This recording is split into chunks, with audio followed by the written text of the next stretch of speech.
You know, despite being on the bottom of the food chain in the Alien vs Predator games, I always liked playing as the Colonial Marine.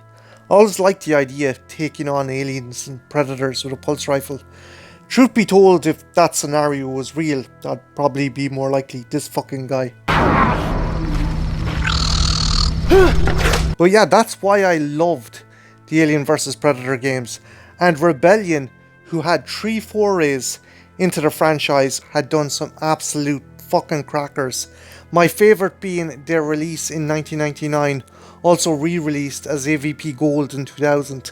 That game put the shits up me as a kid. I remember playing that on my old Information Age PC and thought it was fucking wicked. And while AVP 2 from Monolith was the superior game, I never enjoyed it as much. It still was an awesome fucking game to play, but I felt the character and creature designs were a bit too stylized and weren't as scary as that first game that I originally played. So where does Rebellion's return to the AVP franchise in 2010 stack up against these two?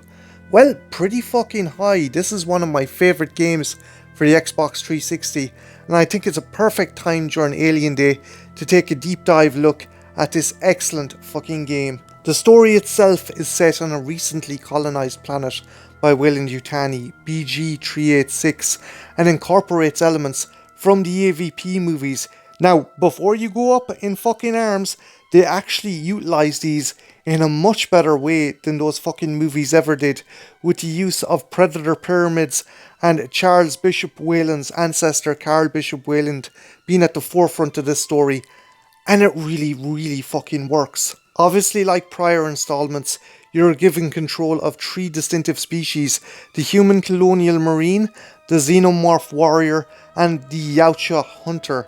And all these are very distinctive in their play styles, like prior iterations of this franchise. The Marine you play as is a recent addition to his USCM unit, nicknamed the Rookie by his Sergeant Tequila. And his mission is simple: survive BG-386 and get the fuck out of this dustball without being made a trophy by the predators or a host by the xenomorphs. And yeah, that's going to be a pretty hard fucking mission, because you're taking on the fucking lion's share of foes in this game, from combat androids to lethal Yautja to an entire hive of xenomorph. You're going to be hunted from start to finish. And yeah, like prior iterations of this game, this is the most FPS of the 3 species you will play. The Marine has no special abilities, his only saving grace is his firearms, and unfortunately, unlike prior entries, he doesn't get that many firearms, but what he does get are pretty fucking solid.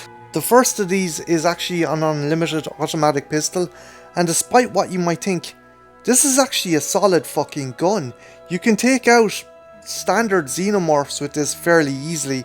You wouldn't want to rely on it, but its 3-round burst auto fire does significant damage and will keep the xenos off your tail. Next up is an absolute classic, the workhorse of the USCM, the pulse rifle. And yeah, if you're not using its 10mm caseless to shred xenomorph bastards, then its underslung grenade launcher will most certainly make them rethink their lifestyle choices, while also dealing great damage to tankier enemies such as Praetorians and Predators. This gun is fucking essential, and you will be using it from start to finish. Next up we have the double barrel pump action shotgun, and I like to think that this is a precursor to Vreese's shotgun from Alien Resurrection.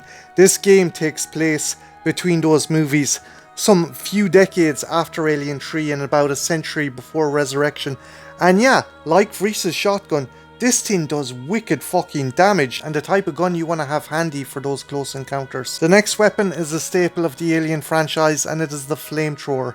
Now, this is probably the weakest of the weapons you can get, but it does have some interesting features. The alt fire allows you to fire a stream of napalm to either create a wall of fire or douse your enemies with the napalm and then ignite them. Again, I mainly used it on eggs and facehuggers, but it's something you probably won't be using as often as you might think. Strangely enough, the next weapon is one I never thought I'd utilise as a Marine in an Alien vs Predator game, and that is a sniper rifle, but this thing is really fucking good. First off, The scope lets you see those hard to see facehuggers, but it also can see cloaked enemies such as predators and combat synthetics. And secondly, you can mainly one-shot most enemies with this rifle. It is that badass and one of my favourite new additions to the Colonial Marines arsenal.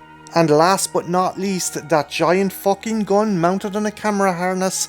It is the Smart Gun. This thing you won't get much, but when you do get it, oh by Christ, you will love letting loose. This can shred xenomorphs like confetti and can take down bigger enemies with the click of a fucking finger. It is that good. So when you get the Smart Gun, you utilise it because you don't get it that often. So yeah, that's the Marine's arsenal. He also gets some flares and a flashlight that's about as much use as tits in a fish. And yeah, he's going to need them because throughout this game, he is hunted by some of the most lethal species in the universe. Speaking of, let's check out our next playable character, the Xenomorph. Yes, the Xenomorph, aka number 6, was captured by Doc Groves, the head scientist under Carl Bishop Wayland. And this is the creature that starts the entire fucking plot. In its escape, it releases a Xenomorph queen and causes the fall of the BG-386 colony. And yeah, you are going to be using stealth a whole fucking lot in order to survive because everyone else has guns and they outnumber you 1,000,000 to 1. But fear not, because if you can utilize your stealth, you can do some savagely vicious fucking takedowns, truly worthy of the perfect organism, utilizing your own bioweapons. From your talons to your tail to your inner jaw, you can eviscerate a marine in 2 seconds flat. And if you can pull off a stealth kill, oh by god, you're in for a treat. The same goes for the Predator when it comes to stealth kills, but I'll get to that chap later. But yeah, the Xenomorph requires a hell of a lot of stealth, but if you master it, you're really going to enjoy playing the Xeno. And lastly, the universe's great big game hunter, the killers himself, the Yautja Warrior, aka Dark. Now Dark is here to investigate why someone is fucking around with the Predator temples and what happened to 3 Predator trainees. And yeah, he is here to clean fucking house, and by Christ he does it.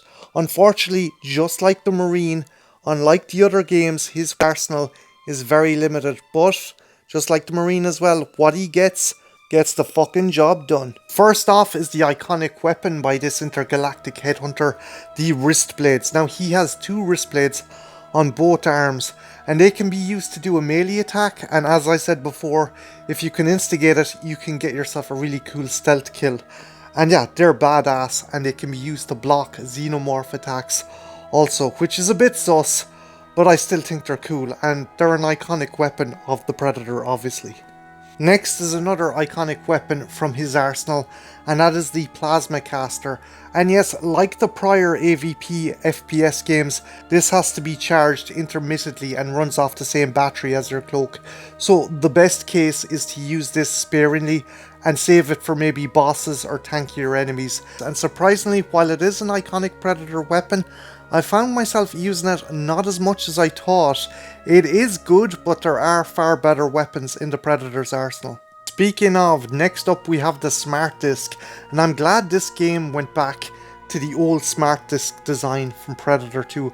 I absolutely hated the fucking shurikens, but in this game they go back to the old chunky disc, and by fuck it doesn't disappoint. I love using this, especially when you figure out you can ricochet off walls and ceilings to bisect enemies. It is so satisfying to use and one of my favourite weapons in this game. A new addition to the Predator's arsenal, at least in the FPS game, are mines. Now these seem to be the same design from AVPR and even Predator Concrete Jungle. And yeah, you can charge these bad boys up and throw them down to any surface, and they will explode enemies in a shower of gore. If you combine these with your mimicking ability, you can lure unsuspecting marines into a fiery death. And yes, while they do use some of your battery, they are well worth it for making a fucking perfect ambush weapon. And the last addition to his arsenal is another iconic weapon from Predator 2. It is the Combi Stick. Now this thing can essentially one-shot kill any fucking enemy bar bosses, and it's pretty badass, although I do find one thing funny. Unlike the prior games, instead of going to retrieve your spear, you just end up pulling another one out of your fucking arse, and I'm like, how many fucking combi sticks does this Predator have? Again, it's pretty cool. They do force you to have a cooldown period between throwing each spear. But yeah, this thing is super OP, and when you do get it, it's in the latter part of the game, which I do understand. But yeah, the spear is absolutely devastating to any standard enemy and can most certainly help you whittle down a boss's life. As well as its badass arsenal, the Predator has its usual bag of tricks, from its iconic cloak, which uses a shit ton of battery, so you're going to be recharging like a motherfucker, to a mimicry ability, which we never got in the prior games and I really enjoyed utilising in order to set up ambush points for unsuspecting colonial marines. This thing was pretty fucking cool. Also, you've got the iconic vision modes, from thermal vision to xenomorph vision, which you will most certainly fucking need in the latter part of the game in some of the darker levels. But yeah, the Predator is pretty fucking kick-arse in this game, which is no surprise. Level design is varied enough that you won't get bored. Not as expansive as, say, prior games, but yeah, it is interesting. There is some diverse locations, from the installations inside in the colony, to old Predator temples, to underground chasms, to swamp-filled jungles. The locations are interesting enough to keep your attention, and obviously because all three campaigns are set in the same location, they do reuse prior levels, and they did that in the original games as well. But I think the original games weren't as linear as, say, the levels in this one. Story-wise, it's solid. It's not fucking magnificent, but it is up there with the ilk of, say, a classic Dark Horse AVP comic, and the voice cast most certainly helps that. You have the ever incomparable Lance Henriksen returning as Carl Bishop Wayland, an ancestor to Charles Bishop Wayland. And yes, as I said before, they bring in elements from the AVP movies, but they actually do something decent with them. Speaking of voice cast members, another Alien alum turns up in this game. William Hope, who played Gorman, voices Doc Groves, and this wouldn't be the last voice he'd provide for a character in an Alien video game. He'd later go on to voice Marshall Waits in the excellent Alien Isolation a few years later. One element that people always remember about this game is the stealth kills. These were incredibly gory. They're one of my favourite elements from this game, and sure, they're more of an interactive cinematic, but they're gory as fuck. So much so that the Australian release of this game had them removed. That's how fucking mental they are. So yeah guys, while I do think AVP 2010 is an excellent game, I still think it lags a wee bit behind with, say, the likes of AVP Gold or even Monolith's AVP 2. But that said, there's still a lot to offer here, there's still a lot to enjoy here, and if you got a special edition, you got some extra stuff, and I'll show you what you would have gotten. So yeah, this is my copy of AVP 2010 for the 360, and this is the Hunter's Edition. I love the box, I love the Weyland-Yutani logo, and I love the reflective images on the side and back here. And what it has is Survivor Steelbook Edition with exclusive map pack, replica facehugger, 3D lenticular postcard, Weyland logo material sleeve badge. And let's crack it open and see what's inside. And yeah, oh, it appears the facehugger's gone missing. I'm sure he'll turn up. So yeah, here is the lenticular postcard. It's pretty cool. You have a Predator, a Colonial Marine, I think that's the rookie, and a Xenomorph. And there is the Weyland-Yutani badge for your jacket or your shirt or whatever you want to put it on. And here is the steelbook. I really like the steelbook as well. It's pretty cool. Flip it to the back there. Exclusive map pack includes 4 all-new multiplayer online arenas. And the cool thing is, if you prefer the Predator to the Xenomorph, you can just switch it out and put it in and have the Predator as the cover. But yeah guys, all in all, I do like AVP 2010. I don't think it fucking breaks the mold when it comes to the franchise. I do think it does some interesting things, with the franchise, and it certainly elevates the lesser desirable aspects, particularly the AVP movies, with its storyline. But let me know, what do you think? Do you think AVP 2010 is better than its predecessors? And which of the AVP FPS games is your favorite? Let me know in the comments below. My name's Martin, this has been the Trash Picture Show, and yeah, have a good one, take care, bye now. 1 hour later.